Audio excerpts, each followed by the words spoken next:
na number 4 Obi Road. Ndị nọ n'Enugu, ndị nọ na America. Chere na number 3 Boulevard, Hampton Boulevard. Ndị nọ na Lagos. Chere na Etiosa, n'iru Etiosa headquarters, local government. Chere na mma kwapụta, I'll get you. Nwa mmiri, nwa na-agba mmiri, nwa Abuja agbabalụ mmiri ọfụrụ a. Kenyere m bucket na ngadagị. Kenyere m bucket, nwa anụ afọ ọbụla ị ga-agba, gbaiwawere m ya na bucket. Mpụta anyụọ m ya.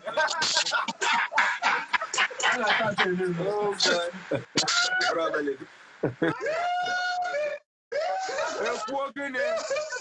Eme studio n'afọ akpụkọnya bụ album, ọ gafe esu. I nwere ife anyị ga-akụsi mix ya. So ebe ọ bụla ị nọ na-enwe aṅụrị enwere ife na-eme anyị nọ with you. Mụnwa bụ Ijele n'ofu ebe nke izizi n'Igbo niile. Oke nkịta itu onye ọnya. Kinkim gbum kitinkim gbum dum dum yon yon nke izizi. Akata esiwe agụgọ. Ọdọ nwa ụmụ nze. Ọjara ịgwọgwọ nwa ọka. Ụtụma bebi ndị otu. Ịmarọ language m na-akọwa ebia nso ekpedebe nso. Yes. Wega iruga ka afọ iru m ọfụma. Amamife m na-ekwu okwu ọbịa ọzọ bụ afọ ọnụ. Edebe m nsogbu. Ịbịa nso ife nọ n'ime palliative mme anyị ji bịa. Ndị Enugu chere anyị number 2 Ogwi Road. Anyị ga-akpọ. Enwe comb. Enwere mirror. Enwere maka ụmụ kirikiri ife nọ si na palliative edo. Nwee obere ute ndobekwu. Maka ude dị aṅa. Ya na $100 nọ n'envelope. Ya ka ọ ya dị maka emega ya esi na mgbọba afa aka. Biko fa aka bụ na m ọnụ ndị ashawo na-elekwe.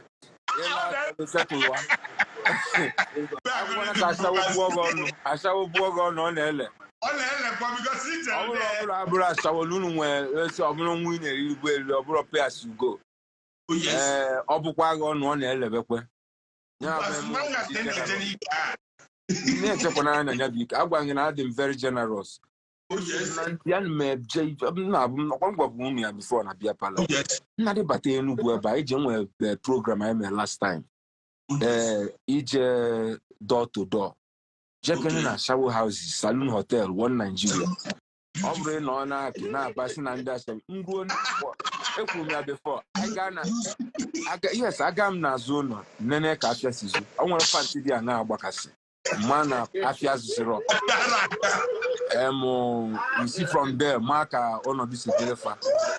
You know, man, my gas you see me at the other time. I'll my gas my fuck away. Mama, imago. Ya mama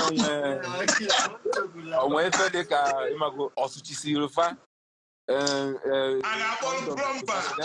Ọ ga-adịkwa n'ito uche m na-adị n'ife niile. Ịghọta.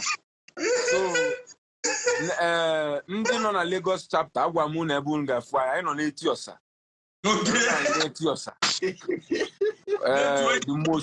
Etiosa bụ the most expensive local government enwere na Africa.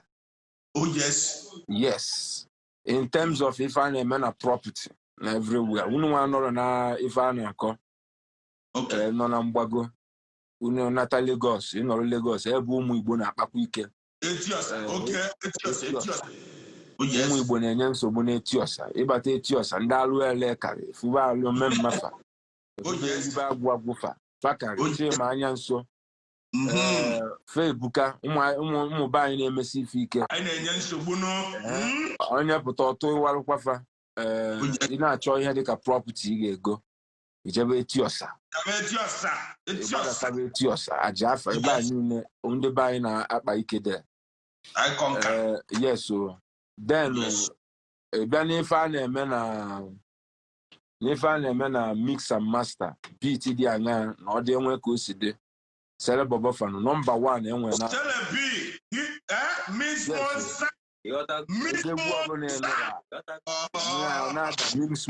Monster Mix Monster mata dịkwa ele ọ bụrụ ka esi dobe ya a na-eme ọfụma ụmụ be anyị na-emesi ife ike anyị adịghị ekwezi ekwe anyị adịghị emekwa mkpọtụ too much bịa n'ife a na-eme na stylist ijebe to Swanky Jerifa ụmụ be anyị na-emesi ife ike ijebe na Kenny episode a na-anwakwa akarị yes a na-emego ụmụ be anyị na-agbasi mbọ ike mara anyị mabụ ndị Igbo anyị na-agba mbọ agbasi mbọ ike ndị niile anyị na-ekwukwa na ya bisi na Axis Etiosa Panchano na the same axis. Ọ ghara ịdịghị ka ịbịakwa n'ife a na-ememe Ezegefa ife anyị niile nọ si n'Etiosa. Mụ nwere onwe m bụkwa ejele ana m erugharịkwa na ya bụ Etiosa.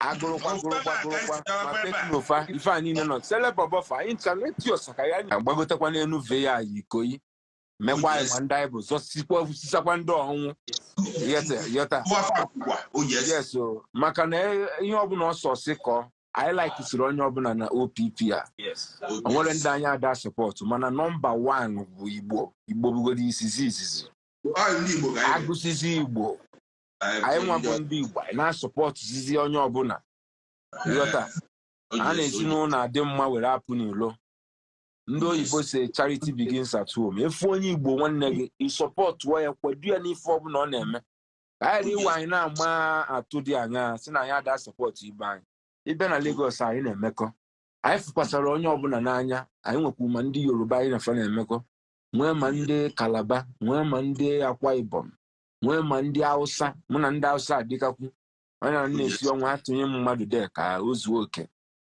na agwa m onye Hausa m ya na-nke ife ọ kabara arụkpọrọ ụmụazị Igbo anyị ala ka ọ lagbuo nsị anyị zara ndị bụ unu onye bụ ụmụ ndị Hausa ezosie fa na Mina zosie fa na Jos zosie fa na Sokoto mgbe ikwugasị ọnụ sị m kedu last m bịara ede nsị ejiọkwa n'ike abịa Jos atụgbuo m na ya na-akọba enwe nke na-abịa aka m eme m import ghara ịbụ n'ọsọsọ na Oklahoma ma ọ bụ ka esi eme import a na-esicha ma na ugwu eme import mana nke kachasị nke m na-ekwu bụrụ dị ya gbaghara ụmụ mmanya nwoke m nke kachasị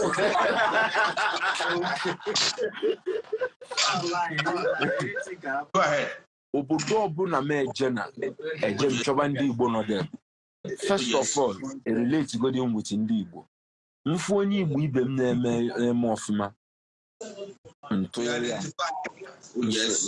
ya mfụkwanụ nke na-anwa enye m ya sọpọtụ onye m ga-emenwu a na-akọ anyị ọnụ si na ndị Igbo na ihe mere anyị bụ na anyị adịrị n'ofu na anyị gbasasịrị agbasasị ọ dịrago ife agha mere anyị erike mana anyị gabiga through a lot n'agbanyeghị ọ bụrụ ya bụ onwere ihe ọ stọpụrụ anyị ihe omin dị sef bụ na anyị ga-eji that opportunity wee jikọta ọnụ ọfụma ifuru asụsụ anyị asụ ya ka asụsụ gbuo ebe ọ bụla ịpụsụ banya bụ Igbo nje interview asị m aka ụfọdụ some of my foreign fans amụtowi otu a maka ijele jewekwa worldwide abụrụ obere mmanwụ nnekwu mmanwụ my Jamaican fans ndị Tanzania ndị ya na why mara so why you don't the program you guys are always doing on Fridays and Sundays, you know, I don't get what you're saying, so you got to break it down for your fans. You know, you're big now, and you know some of your fans, they need to feel you. And say, yes, quite correct. Quite, yes. I'm any the refill mana si bidogodi with Igbo na apụta. On subanya Igbo ajubazie ana translate. Gịnị ka ọ na-ekwu? Enwere otu ọzọ asụsụ anyị ga-eji gaa international ma ọ na-ada asụ ya asụ. Ọ bụ na ara asụ Igbo asụ enwere ka o ga-esi gaa international onye mụzie nwa ọsụgharị oyibo you know I wee sị na oyibo mara mma oyibo amaka ọ dị nnọọ mma mana ọ bụrụ asụsụ anyị anyị ga-akaba arụ n'asụsụ ya bụ Igbo ike ikwelu diseme aka na-enyerukwe ibe anyị aka onye nyere based on Achara layout. Oh yes Amani na-ekene ndị niile si Achara layout. Oh yes, oh for to Achara layout. Ali rapping. Yes. Even in no Achara layout, we love you. Yes. We appreciate you. Yes. Ịnanya anyị nwa bụ ebe a ịkarị ụmụ Enugu karị. Enwe tips. Si kanala mo ndo wa. Yeah, tips ya Achala Ugo nwoke. Kanala mo ndo wa biko. Ịnanya ya mesa okwu ọfụma. Mesa okwu ọfụma. Kanala mo ndo wa. Ọzọ bọwa akọ ọnụ. Na ndo ya kana. Ọbọwa akọ ọnụ. Chọba onye ọ na-analụ nwa nwaanyị. Kanala mo ndo wa biko.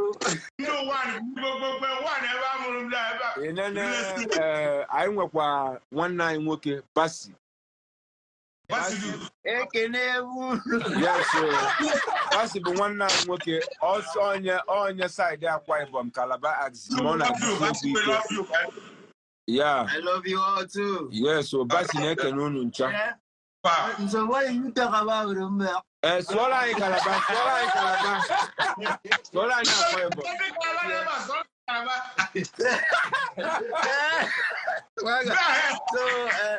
So, Yes. I'm good for Akamba Menakamba. Yes. Yes, don't look trouble. Yes,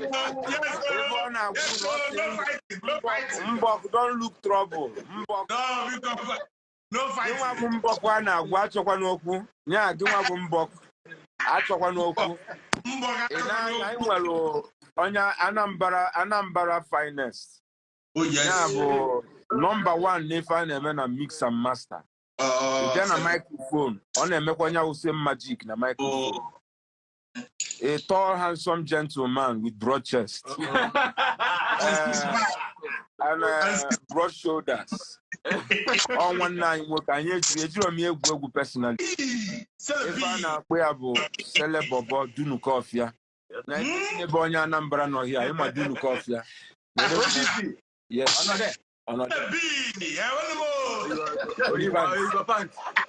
Oyibant. Or blue.